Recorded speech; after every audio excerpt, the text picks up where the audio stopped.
Buenos días, nuevamente. Vamos a la segunda clase tercera clase de Derecho Civil para estudiar las fuentes del derecho objetivo. Aquí debemos distinguir entre las fuentes de producción del derecho y las fuentes de cognición. Las fuentes de producción, a su vez, se distinguen entre las fuentes materiales, que son los factores que determinan el surgimiento de una determinada ley, como son las conciencias del pueblo, las circunstancias económicas, la situación social, etc.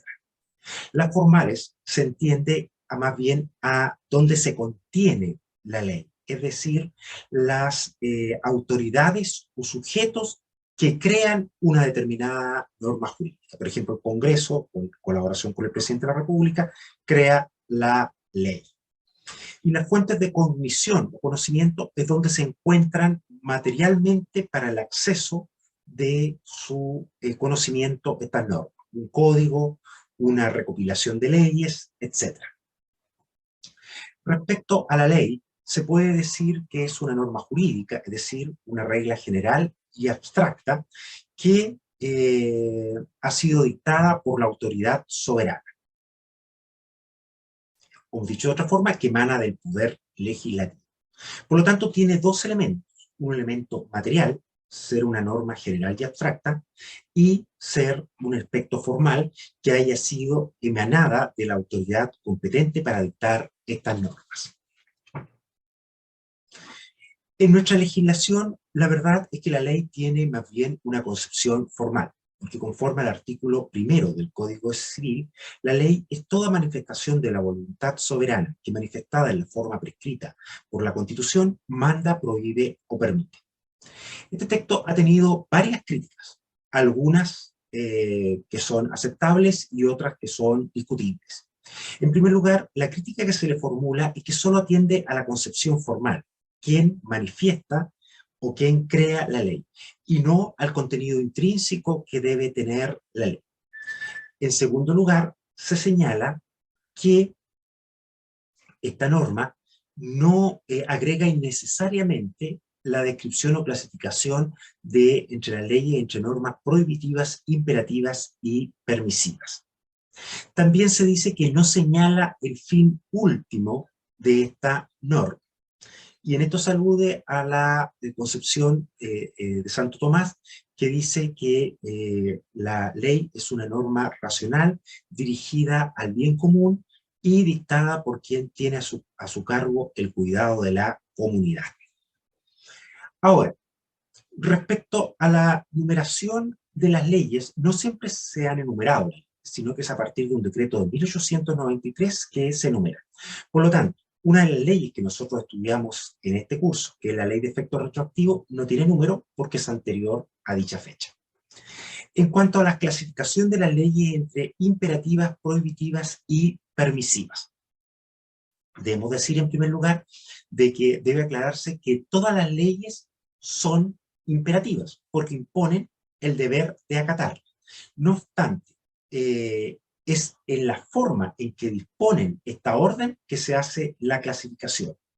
Y en este sentido tenemos las leyes imperativas propiamente tal, que son las que establecen la orden de observar un determinado comportamiento positivo. Y como por ejemplo pagar los impuestos, dar alimentos, etc. Respecto a cuál es la sanción, debemos hacer una gran distinción. Si se refiere a que se ordena, se refiere a un acto jurídico o a un hecho.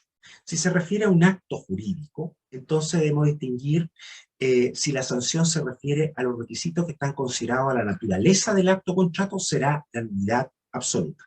Si los requisitos se refieren a la calidad o estado de las partes que intervienen en el acto contrato, será la nulidad relativa.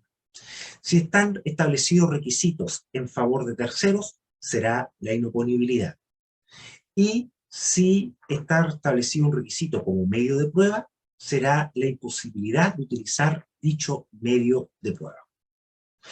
Cuando la norma se refiere a un hecho, obviamente no podemos hablar ni de nulidad, ni de inoponibilidad, ni de prohibición de un medio de prueba. Así que en este caso será la sanción que indique la propia norma. Y si no, deberá deducirse del ordenamiento jurídico. básicamente será una sanción de tipo pecuniaria en el ámbito privado y privativa de libertad en el ámbito público, ¿no es cierto? O puede llegar en el ámbito público a ser incluso configurada de un delito penal. Ahora, las leyes prohibitivas o forzosas son aquellas que establecen un deber de observar una conducta negativa, no siendo permitida la conducta positiva contraria.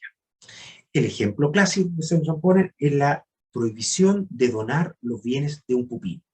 Artículo 402 versus artículo 393, que establecería una norma imperativa. Ahora, hay dos cosas. No siempre es fácil distinguir si estamos ante una norma prohibitiva o ante una norma imperativa. Primero, porque no se atiende al elemento gramatical. Dicho de otra forma, una norma puede tener una expresión que alude a prohibir y ser imperativa. Y una norma no puede utilizar las expresiones prohibir y ser, no obstante ello, prohibitiva. En cuanto a la sanción, bueno, la regla general respecto a los actos o contratos y no a los hechos es que se sancionan con la nulidad absoluta. Y la regla, excepcionalmente, pueden tener una sanción diferente, como si el legislador establece una sanción de esta naturaleza diferente. Y además, estas normas prohibitivas son indisponibles. Las partes no pueden renunciarlas. Cuando la norma prohibitiva se refiere a un hecho, no podemos hablar de nulidad, ¿no es cierto? Por lo tanto, en este caso será precisamente, y es una de las críticas que se establece a esta clasificación, será la que indique el ordenamiento jurídico respectivo o la que tendrá que deducirse de dichas circunstancias. Ahora bien, respecto a las leyes permitivas, son las que permiten hacer o celebrar un determinado acto. Estas leyes, por lo tanto, establecen la facultad para el destinatario a realizar un hecho o un acto y establecen la orden de los demás miembros de la comunidad a abstenerse de ejecutar cualquier acto que impida la realización de esta facultad.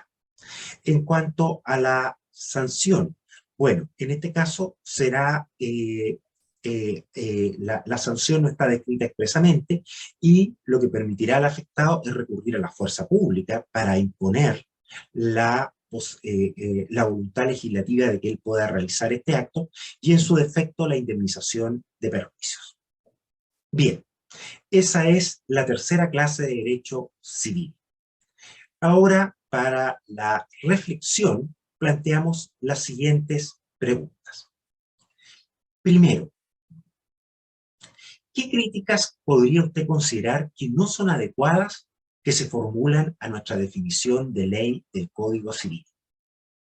Segundo, ¿podría usted dar un ejemplo de norma redactada gramaticalmente como prohibitiva, pero que es realmente imperativa?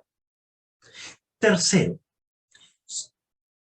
¿siempre una norma prohibitiva debe prohibir en toda circunstancia la conducta positiva contraria para ser prohibitiva?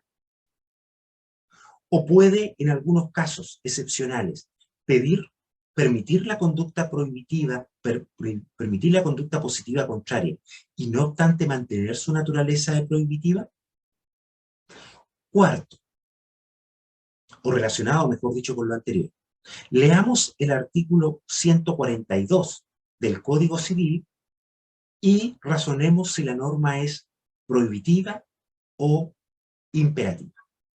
Bien, eso es todo por esta clase y nos vemos en unos momentos más en la clase práctica.